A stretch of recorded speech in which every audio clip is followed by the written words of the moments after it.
지역의 대표 스피커 두 분과 함께하는 YMCA 토론 시간입니다. 오늘도 두 분 영맨과 함께합니다. 여수와 순천 YMCA 김대희, 김석 총장님 두 분 어서 오십시오. 네, 안녕하십니까. 네, 안녕하세요. 네, 한 주간 잘 보내셨습니까? 너무 잘 보냈죠. 네, 너무 행복한 한 주를 보내고 있고 또 보냈습니다. 네. 어떻게 보내셨습니까? 저는 바쁘게 생활을 하는데 특히 이제 YMCA가 작년 연말에 탄핵 전국에 회원 확장 운동, 회원 모집 운동이라 그러죠. 보통 이제 비영리 단체는 후원회비가 없으면 안 되거든요. 그래서 저희가 한 5천만 원 정도 덜 거쳤어요. 예. 그러니까 수입이 적게 들어온 거죠. 후원 금액이. 그래서 지금 저희가 긴급하게 회원 배가 운동을 하고 있거든요. 배가 운동. 네. 그래서 후원자를 작년에 모금하지 못했던 후원금을 모금하는 운동을 지금 하고 있어서. 진짜 해대도 너무하네. 왜요? 아니 엄청 우리보다도 훨씬 좋은 조건인데 이렇게 맨날 우는 소리를 하니 참. 그래도 여수 YMCA 회원 배가 운동 많이 해주십시오. 예, 순천도 하시면 되죠. 커피 팔아요. 아니 지난주에 우연히 이렇게 그 순천 YMCA에서 하시는 노플라스틱 카페를 다녀오셨죠? 들렀습니다. 이게 사삼 목소리들 사삼 목소리를 영화를 보고 우연히 만나서 이렇게 또 함께 카페를 갔었는데 되게 잘 돼 있더라고요. 하여튼 뭐 열심히 하고 있습니다. 하여튼 많이 도와주시고 저는 지난 4월 4일 사실은 제 친구가 그 노동환경연구소 소장이거든요. 김원이라고 여수 출신입니다. 저도 갔다 왔습니다. 녹색배는. 우리 총장님 다녀오셨는데 저는 이제 그날 탄핵 이후에 탄핵이 되든 탄핵이 되지 않든 간에 지역사회를 좀 지켜야 되는 역할이 있어가지고 못 가서 좀 그렇게 좀 아쉬운 점이 좀 컸고 어디 말씀하시는 거예요? 노동환경연구소의 그 소장으로 그 이취임식이 있었거든요. 예. 서울 녹색병원 부설 연구소죠. 그렇죠. 굉장히 뭔가 노동 환경과 관련해서 노출되어 있는 노동자들이나 특히 여수 산단 다른 국가 산단에서의 생길 수 있는 비슷한 어떤 직업병들 있잖아요. 그런 것들을 밝혀내고 막 이런 굉장히 우리 사회에 굉장히 중요한 역할을 하고 있는 그런 연구소장이 좀 이취임식이 있었는데 거길 좀 못 간 것이 가장 아쉽지만 어쨌든 파면됐잖아요. 굉장히 좀 울컥하더라고요. 울컥했고 그다음에 비상계엄 1호가 사실은 여순 사건이잖아요.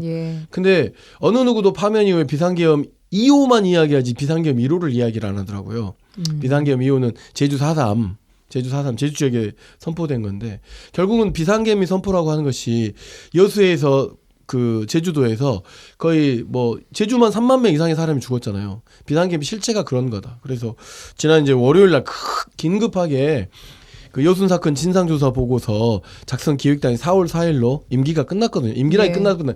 그 본인들 그 역할이 끝났어요. 그래서 어떤 것도 하지 마라. 새로운 정부 구성될 때까지 그런 어떤 기자회견을 좀 개최를 했고 월요일날요. 그다음에 어제입니다. 4월 9일이죠. 한국 YMCA 중에 호남 제주 YMCA 이 협의회가 있는데 김대희 총장하고 저와 같이 광주에 갔다 와서 호남제주 YMCA 협의회가 너무 기쁘게 파면도 좀 즐기고 밥도 먹고 좀 그렇게 좀 여유로운 시간을 좀 보낸 것 같습니다. 예. 자, 오늘은 이제 파면 이후 조기 대선 국면 이야기를 좀 해봐야 될 때가 왔습니다. 6월 3일로 일단 대선일은 확정이 됐고요. 여권에서는 지금 너도 나도 출마 선언을 하고 있습니다. 야권에서는 민주당 이재명 전 대표를 중심으로 한 일극 체제가 굳어지고 있는데 잠룡으로 분류됐던 야권 인사들의 불출마 선언이 나오고 있고 그중에서는 호남에서는 유일하게 대선 출마하겠다고 밝혔던 김영록 전남지사가 다시 출마 의지를 밝힌 지 2달 만에 대선 불출마 선언을 했습니다. 호남 정치의 부활을 외쳤던 김 지사의 이런 행보에 대해서는 좀 일부에서는 비판의 목소리 또한 나오고 있습니다. 또 지난 4.2 재보궐선거에서 담양군수를 조국혁신당이 가져간 데에 대한 상황에 대해서도 호남 민심에 대한 이야기 좀 해보겠습니다. 먼저 김영록 지사의 출마 선언 번복에 대한 생각 좀 들어볼까요, 두 분? 김대희 총장님? 네, 저는 솔직히 이게 여수 YMCA 입장은 아니지만 개인적으로 대선 후보에 나간다고 했을 때 저는 좀 어안이 벙벙했었어요. 쉽게 말해서 그런 감이 될까 하는 물음을 가졌지만 지금 시기가 엄중하거든요. 물론 당시 이제 대선 이야기할 때는 그 내란 개혁 뭐 이전 전후라서 정치적 상황은 지금하고는 완전 다르지만 어떻든 지금 국민들이 원하는 건 뭘까?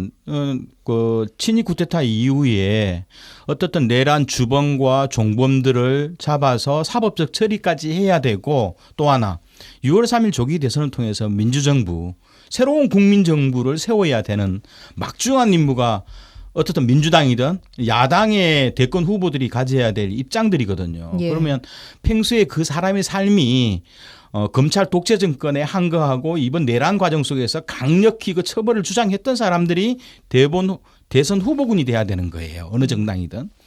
근데 김영록 지사가 그동안에 물론 이제 재선까지 했고 뭐 도정은 여러 가지 했지만 그래도 새로운 민주정부에 대한 새로운 국민정부에 대한 비전과 철학을 표현하면서 도정 활동을 했을까 하는 물어봤을 때 저는 상당히 좀 급은 다르다. 헤비급과 미들급, 라이트급은 다르듯이 그런 상황 속에서 본인이 쉽게 출마를 선언하고 쉽게 걷어버리는 것은 이해가 좀 안 된다.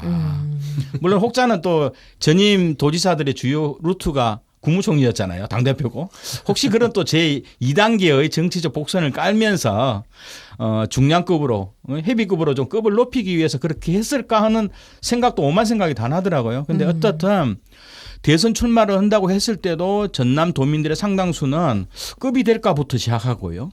과연 대선 후보로서 전라남도 도정 8년 동안 도정들이 과연 대통령 후보로서의 그러한 새로운 모델 지방자치의 모범들을 창출하면서 갔을까 물어봤을 때는 저는 상당히 많은 의구심이 들었다 이렇게 그 정도는 아니었다라고 네네. 보시는 거예요. 예, 김석 총장님. 지금 현재는 뭐 최근 일련의 사태를 보더라도 반헌법 세력들을 그러니까 내란을 청산해야 되는 것이 일단 일과제인 것 같아요. 경제가 하루아침에 빨리 살아날 것 같지 않잖아요. 근데 이런 것을 뒤로 밀어놓고 경제를 앞세운다거나 또는 뭐 정치 안정을 앞세운다는 것은 지금 국민들한테 좀 설득이 안 되는 것 같아요. 그렇기 때문에 내란 세력 청산을 위해서 야5당과 광장에 모였던 시민들 국민들이 한 마음을 좀 모아야 된다고 생각하고 이제 김영록 지사의 불출마 선언이 그런 어떤 의지에 따른 것인가라고 하는 것을 확인해 볼 수는 없죠. 그렇지 않겠습니까? 그러나 저는 이제 그 4월 4일 그 윤석열이 파면되고 난 다음에 예. 국회의장이 불현듯 필요한 건 하기지만 개헌 이야기를 꺼냈어요. 그런데 이제 내란 세력들이 잔불이 꺼지지 않았다는 걸 확인하고 이 개헌 논의를 좀 뒤로 미루겠다라고 하는 또 그런 또 판단도 했단 말이에요. 이제 그런 관점에서 김영록 지사가 출마 선언을 번복하고, 그러니까 지금 현재의 이번 대통령 선거에서 핵심은 결국은 내란 청산과 아까 우리 김대중 총장이 이야기했던 건 사회 대개혁의 요구나 이런 것들이라고 한다고 하면 본인이 일단 입장과 주장이 민주당의 대통령 후보로서 그런 내세울 수 없다라고 하는 걸 스스로 자각해서 이렇게 불출마 선언한 거라면 참 잘한 일이다. 그러나 그 김대중 총장도 이야기했지만 불현듯 이제 떠오르는 사람이 죠. 이낙연이라고 하는 이낙연이라는 그 사람을 떠올리면서 혹여 뭐 이러저러한 그 불출마를 하면서 또 이재명 대표가 또 동행하겠다라고 하는 언급을 좀 하셨잖아요. 뭐 예. 필요한 일이긴 하죠. 뭐 전라남도에 여러 가지 수많은 뭐 수건 과제랄지 뭐 의대부터 굉장히 많은 것들이 있지만 어쨌든 출마 선언 번복이 좀 진정성이 있기를 개인적으로 좀 바랍니다. 왜냐하면 지금은 모두가 한 마음으로 뭉쳐야 되기 때문에 누구를 뭐 탓하고 말할 일은 아닌 것 같고 그 출마 선언에 좀 진정성이 있기를 도민들의 좀 이해를 좀 바라는 것은 바라야 될 것 같고 좀 도민들은 조금 그 출마 선언 번복한 것에 대한 이해를 김영록 지사만큼은 좀 이해를 못하고 있는 것 같은 생각도 좀 가지고 있습니다. 예, 이해를 해주기를 바라겠지만 김영록 지사 또한 지역민 입장에서는 뭐 아까 김대희 총장님 말씀하신 것처럼 뭐 국무총리를 염두에 두고 체급을 올리기 위한 뭐 밑그림이다 혹은 도지사 3선 도전을 위한 밑그림이었다라고 보는 시각도 있거든요. 도지사 3선을 위한 밑그림이었다라는 주장에 대해서 어떻게 생각하세요? 김대희 총장님? 저는 도지사 3선 밑그림이 바탕이 아닐까. 물론 이제 책임 총리제는 되면 좋고요. 되면 좋지만 본인은 정확하게 3선 도지사에 대한 꿈과 희망은 버리지 않았다. 어차피 3선이 돼야지 그 다음은 뭐 책임 총리를 가든 예. 아니면 뭐 더불어민주당의 중량급 있는 당에 대한 일정한 좀 포지션을 요구하면서 높은 좀 대표급의 흐름들을 가져갈 거라 보는 거고요. 그래서 예. 저는 3선 도지사 영역에 밑그림을 그렸던 거고, 왜냐하면 사실상 재선하는 과정 속에서 김영수 도지사의 뚜렷한 정책은 없었거든요. 오로지 전남 지역의 국립의대 신설 말고는 예. 현실적으로 뭐 도민들의 새로운 좀 지방자치의 열망을 받아안는 그런 혁신적인 국내외 나는 도지사로서 옛날 뭐 이재명 경기도지사라든가 몇 명 있잖아요. 뭐 다른 광역자치단체에 비해서 예. 더 뚜렷한 정부 사업이라든가 없었다, 아니면 그런 혁신적이 것이. 없었기 때문에 이런 걸 통해서 3선 도전에 대한 큰 그림을 바탕에 깔지 않았는가 저는 생각을 합니다. 또 경선을 또 통과해야 되니까요. 그 과정에서. 네. 예, 예. 김석 총장님께서는 이런 밑그림에 대해서는 어떻게 생각하십니까? 그 밑그림이 있겠죠. 그 뭐 다 정치인들이잖아요. 뭐 시의원들도 시의원 출마하겠다는 사람들도 다 밑그림이 있는데 심지어 전라남 도지사 3선을 도전하려고 하는 분들이 밑그림이 없겠습니까? 거기에는 본인은 어차피 농림부 장관도 지냈던 분이고 하다 보니 뭐 이러저러하게 여러 가지 포석을 깔고 있는 것 같아 보이는데 예. 그것이 전라남 도민들을 위하는 것이었으면 좋겠습니다. 또 알겠습니다. 하나는 뭔가 이렇게 좀 필요한 예. 좀 전라남도에 좀 필요한 일들이 조금 감동적이고 좀 역동적으로 좀 있었으면 좋겠어요. 감동적이고 역동적으로 있으면 좋겠다. 네. 아까 김석 총장님 말씀하신 것처럼 김 지사가 이 호남 정치의 부활을 주장했으면서도 이재명 전 대표 중심으로라고 외치는 것에 대해서 호남은 결국은 뭐 민주당의 거수기인가 뭐 이런 비판을 낳고 있는 것도 사실입니다. 이 부분에 대해서는 어떻게 생각하십니까, 김석 총장님? 일단 호남 정치의 부활이라고 하는 것의 가장 큰 핵심은 김대중 대통령의 선명성이 있었던 것이잖아요. 김대중 전 대통령이요. 예, 김대중 대통령의 민주주의를 억압했던 박정희에서 억압받고 결과적으로 전두환 노태우에 의해서 억압받는 과정에서의 민주주의의 상징인데 과연 지금 이 호남 정치의 부활을 외치는 사람들이 민주주의의 상징인가라고는 상당히 보기 어렵고 정치를 예. 자꾸 호남해라고 하는 지역으로 가둬서는 안 된다고 생각합니다. 무슨 이야기냐? 예.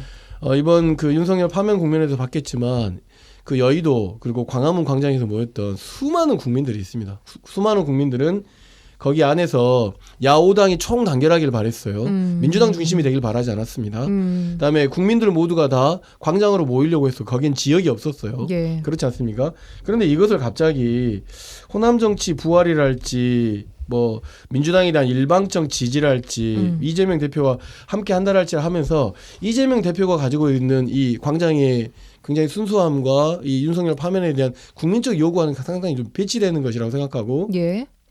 호남 정치라고 하는 것을 꺼내서 본인의 어떤 정치적 영향력을 넓히려고 하는 것 같긴 하지만 과연 지금 민주당이 호남 정치를 이야기할 수 있을 만큼 선명한가?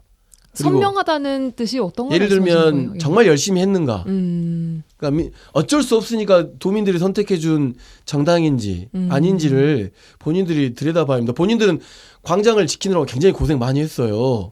근데 그것이 내년 지방선거란 말이에요. 그리고 이번에 대통령 선거예요. 대통령 선거와 달리 내년 지방선은 굉장히 이번에 담양 군수가 조국혁신당이 된 것처럼 민주당에 대한 일방적 지지가 담기지는 않을 수도 있다라고 하는 것을 굉장히 엄격하게 또는 굉장히 심각하게 받아들여야 되고 예. 지금 호남 정치를 논할 때가 아니다 지금.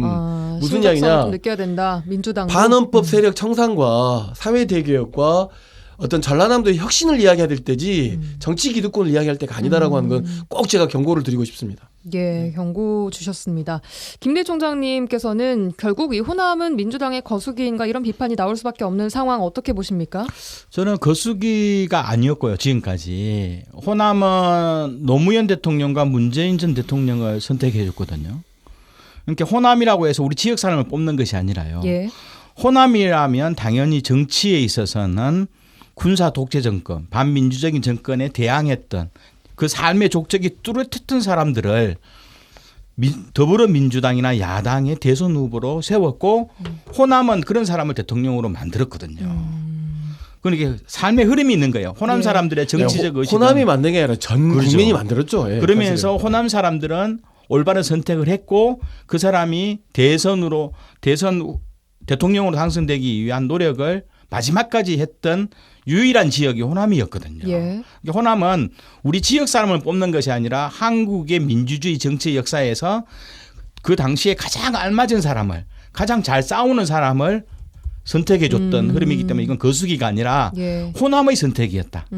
호남은 그러한 민주당의 대선 후보를 결정해 줬고 그 사람을 대통령으로 만들었고 마지막까지 정권을 잡으면서도 지지와 열정을 통해서 그러한 민주정부에 대한 의견들을 수렴해 나가려고 했던 사람들이 호남의 정치적 영역이었는데 지방 정치로 보면요. 예. 특히 이 지역에서 위원장이라고 하는 주로 국회의원들과 그리고 뭐 도지사라든가 시장 군수들의 흐름을 보면 예. 호남의 국민의힘이다. 호남의 국민의힘. 네. 어떤 정치적 처음 들어보는 예. 왜냐하면 이거 일당이니까요. 그 집에서 좀 더 민주적이고 진보적이고 전문적이고 이러한 사람을 뽑는 것이 아니라요. 예. 시민들에게 단련되고 이런 민주주의적 철학이 몸에 체화된 정치인들, 시군 의원이나 시장 군수 도지사를 뽑는 것이 아니라 예. 일당밖에 없으니까요. 울며 겨자 먹기식으로 인물도 아닌 사람들을 뽑아줬던 거에 대한 오히려 바닥 정서에상에 나온 호남 사람들은 비판의 눈길이 좀 있는 거다. 그래서 요즘은 정당 정치에 있어서도요. 수도권 중심으로 인물들이 나오거든요. 그 사람들은 20, 30대부터 치열한 논쟁과 그리고 치열한 정당 활동을 통해서 지도력을 인정받아서 뭐 시의원뿐만 아니라요. 국회의원 정책비서관부터 포함해서 예. 다양한 활동과 경력을 통해서 전문성과 정치력을 배우면서 국회의원으로 가는 사람들.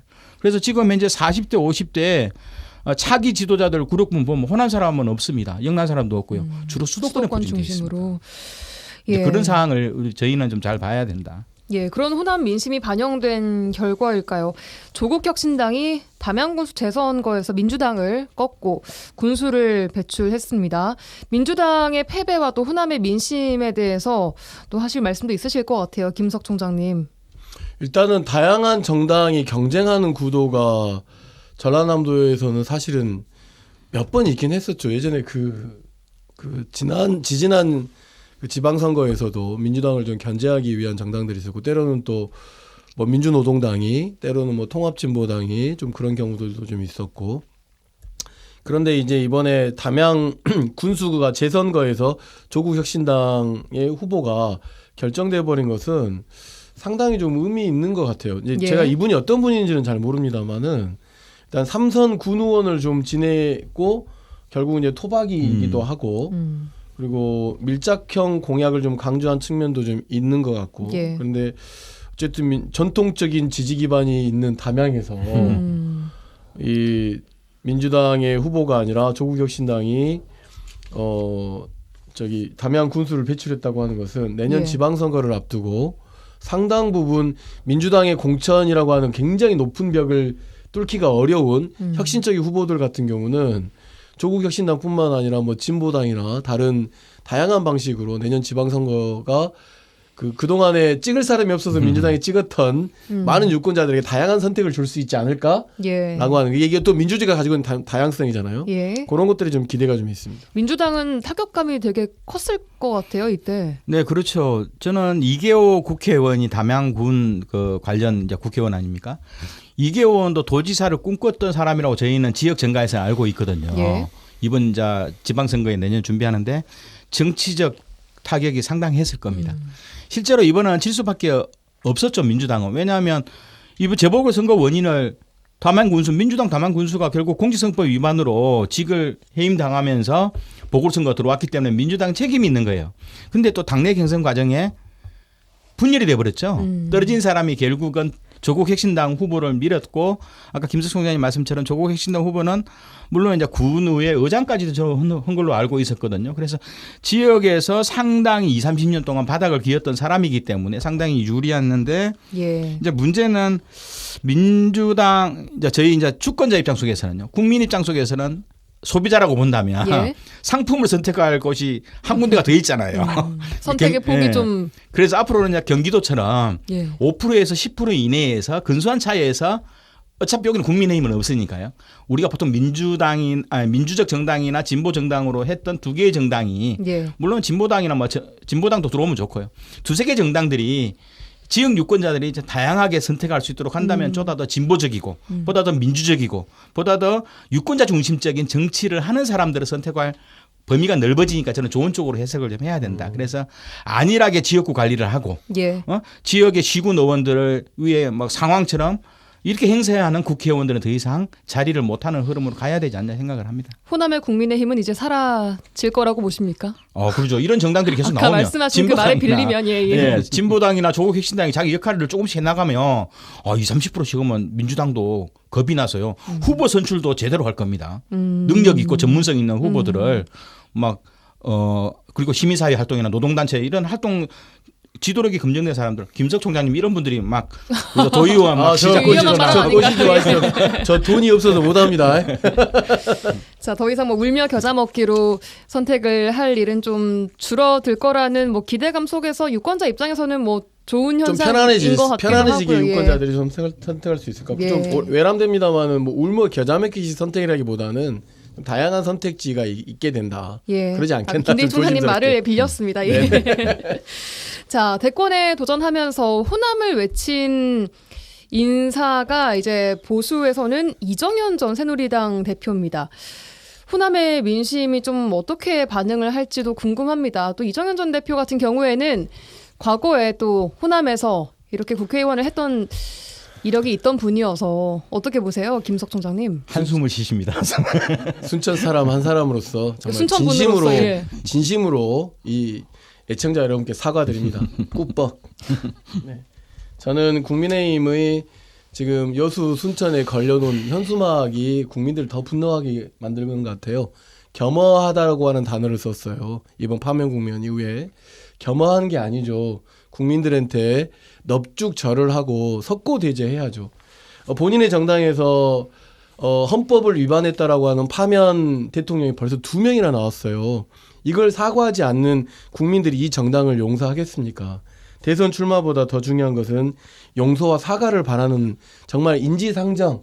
예. 사람이라면 그렇게 해야 되는 게 아닌가라고 하는 것이고, 이것이 마치 기회는 이때다라는 식으로 해서 뭐라도 좀 해보려고 대선 출마를 한 것 같은데, 본인이 했던 말을 좀 돌려드리면 2016년에 손에다 장을 지진다고 했어요. 아직 약속을 지키지 못한 것 같습니다. 일단 국민에게 약속을 먼저 지키는 것부터 해야. 그때 어떻게 해서 그 말이 나왔던 거죠? 그 당시에. 2016년 11월 아마 30일 그 무렵에 야당이, 그러니까 그때 민주당이 탄핵을 추진하면 본인 손에 장을 지지겠다고 그랬어요. 네, 근데 탄핵을 추진했습니다. 그래서 계속 이분 뒤에 따라다니는 것은 그러면 손에 장을 지졌냐 안 지졌냐 이게 따라다니거든요. 왜냐하면 그때 당시 이 사람이 뭘 하고 있었냐면 새누리당이었는가요? 당대표였어요. 약속한 거 지켜야죠. 약속한 걸 지키지 못할 거면 선출직 공직자에 나오지 말아야죠. 이번 윤석열 대통령의 핵심은 뭡니까? 거짓말입니다. 국민들 앞에서 이루 말할 수 없는 거짓말, 헌법을 위반한 거. 거짓말한 사람들이 다시 민주당의 뭐 기수인 것처럼 겸허라는 말을 앞세워가지고 출마한다? 국민을 농락하는 거죠. 예. 그리고 미안하지만 국민의힘은 내란에 동조한 세력이다라고 하는 의심을 받고 있는 정당입니다. 사과나 용서가 없다고 하면 아마 이번 대선에서 정말 이루 말할 수 없는 참패를 국민들이 안겨줄 것이다 라고 생각하고, 아까 제가 이분이 출마한다고 하니까 제가 물어봤어요. 한 분한테 어쩝니까? 라고 했더니 딱 그렇게 이야기하더만요. 학시! 네, 딱 이렇게 두 음절로 정리를 해보더라고요. 예. 하여튼 시민들의 반응이 그렇다. 일단 사과부터 좀 해주라 라고 하는 말씀을 드리고 싶습니다. 출마보다는 지금 사과와 용서가 예. 우선이다라는 말씀 주셨고, 김대희 총장님 네네. 어떻게 보셨습니까? 제가 보기에는 강주 전남 도민들의 정치적 수준을 고려한다면 아마 좀 분노하실 것 같아요. 아까 분노할 내란 정당에 것이다. 책임이 있는 국민의힘 대선 후보로 특히 전남 동부권 지역의 중심 도시라고 하는 순천 시민들을 농락하지 않나 하는 분노도 일선에서는 도민들은 가질 거다. 예. 그 말은 뭐냐 하면 국민의힘은 지역 감정의 문제가 아니거든요. 역사적으로 반민주적인 정당이었고 내란 정당이라는 건 자명한 것인데 전남 사람들 다 느끼거든요. 그런데 과연 우리 신성한 전남 지역에서 국민의힘 대선 후보가 나와야 이렇게 생각하는 거죠. 차라리 뭐 시장 군수 선거라면 이해는 하겠는데 이번 시의원도 어렵습니다. 아 그렇죠. 예. 그런 상황 속에서 뭐 이정현 의원은 뭐 다양한 말은 할 수 있겠죠. 물론 이제 저는 한편으로는 뭐 지역의 여러 가지 민원 공약들을 많이 들어준다는 이야기는 옛날부터 들었었어요. 예. 근데 대선은 그거하고는 다르거든요. 알겠습니다. 자, 조기 대선과 내년 지방선거를 앞두고 또 양무, 호남, 시무국가, 광주 정신이 등장을 할 겁니다. 민주당과 호남의 관계를 어떻게 정립해야지만 앞으로 호남 정치가 좀 발전할 수 있다고 보세요? 김석 총장님 마무리해 주시죠. 일단 그 제가 행정학을 공부하고 있는 입장에서 여러 가지가 있는 경로 의존성이라는 게 학도의 있습니다. 입장에서 예. 경로 의존성이라는 게 있어요. 예? 그러니까 경로를 의존하는 어. 행정이라고 하는 것이 그러니까 뭐냐면 호남 정치를 이야기하고 민주당이 그렇게 해야만 그동안 승리해온 것도 있고 또 호남에 있는 그 굉장히 상당히 수준 높은 정치 의식이 높은 도민들 입장에서도 그렇게 뭔가 좀 되어야만 되는 것들이 있는 건데 아마 이번 같은 경우는 양무호남 시무국가가 사실은 전 국민이 광장에 나왔기 때문에 그런 정신을 앞세우기보다는 반헌법 세력에 대한 청산, 그다음에 어떻게 민주주의를 공고하게 할 거냐, 그다음에 우리에게 허약한 이 민주주의 체제에서 개선해야 될 것들은 무엇이냐라고 하는 것을 선명하게 제시하지 않는다라고 하면 이번 그 대통령 선거와 지방선거에서 상당히 민주당이 어려움에 좀 처할 것이다라고 생각합니다. 그리고 이미 이번 윤석열 파면 이후에 많은 민심들의 변화가 있어요. 20, 30대 청년들의 어떤 광장에 나왔던 것들은 예. 이것은 맹목적인 그동안의 호남에 대한 맹목적 지지보다는 뭔가 전략적 견제자로서 가능할 가능성이 상당히 높다. 그것이 앞섰던 조국혁신당의 담양군수 뭐 당선도 그런 의미가 좀 있을 것 같고 그렇기 때문에 이 광주 정신을 계승하고 그 호남 정치를 앞세우려고 한다면 그 나서는 모든 후보들이 시민 주권이 어떻게 제도할 거고 법제할 거냐 이런 것들을 좀 제시해 주는 것이 뭔가 호남 정치의 그 2.0 버전 또는 3.0 버전으로 나아갈 수 있는 길인 거라고 생각하고 더 이상 그 호남 민주당이 호남 프리패스가 있을 거라는 환상은 좀 버려야 되지 않을까. 그래서 진짜 필요한 진짜 그다음 묵혀두었던 숙제들을 사회대개혁 과제를 뭐 시군부터 골목부터 그다음에 마을부터 지역까지 대한민국까지 과제를 내놓는 후보들에게 좀 더 국민들이나 또 우리 도민들은 관심을 좀 가지지 않을까 싶습니다. 예. 마지막으로 김대희 총장님, 호남 정치가 발전하려면 어떻게 민주당과 호남의 관계를 좀 정리를 해야 할까요? 저는 호남에서 정치 시인들이 좀 나와야 돼요. 역으로 서울에 있다가 내려와서 여기서 안주하는 사람이 아니라요. 호남 쪽에서 뭐 시의원, 군의원, 도의원, 시장 군수를 하면서 예. 이 사람들이 국회의원 배지를 달면서 중앙정치로 가서 호남의 가치와 정신을 가지고 민주당의 중심에 서는 것. 그렇지 않으면 예. 앞으로 20, 30년 동안 호남에서는 대권 후보 못 나옵니다. 대체적으로 보면 이재명 당대표도 이번 대선에 오늘 뭐 나오는 걸로 내용을 했으니까요. 결국은 호남에 빚이 없어요. 왜냐하면 본인은 TK 출신이에요. 그리고 수도권에서 시장과 광역도시사를 했어요. 예. 수도권에서 국회의원 했거든요. 예. 그리고 이번 내란 속에서 결국 내란을 심판하는 과정 속에서 민주당의 대선 후보로 출마를 선언한 거고 그럼 호남과는 직접적 관련은 없는 거거든요. 그럼 뭐냐 하면 앞으로 가면 갈수록 수도권이 민주당의 중심, 정당의 중심 지역이 될 거다. 지금 60%가 수도권이잖아요. 국회의원의 예. 60%가. 그러면 지방 분권이나 호남의 정치적 공약들은 소외될 수밖에 없는 구조거든요. 그렇다 보면 결국은 우리 지역에 있는 소중한 시군 의원들, 시장 군수들이 예. 앞으로 국회의원과 더불어민주당이나 조국혁신당이나 진보당의 중앙당의 중요한 역할을 하면서 전국적 정치인으로 성장할 수 있도록 우리 지역에 있는 그런 야당의 당원들이나 예. 아니면 또 이런 시민 생활 정치에 관심 있는 분들이 이런 분들을 성장할 수 있는 토대들을 만들어 줘야 된다. 이렇게 생각을 합니다. 예, 알겠습니다. 여기까지 듣도록 하죠. YMCA 토론 여수와 순천 YMCA 김대희, 김석 총장님 두 분과 함께했습니다. 오늘도 고맙습니다. 네, 네, 감사합니다. 감사합니다.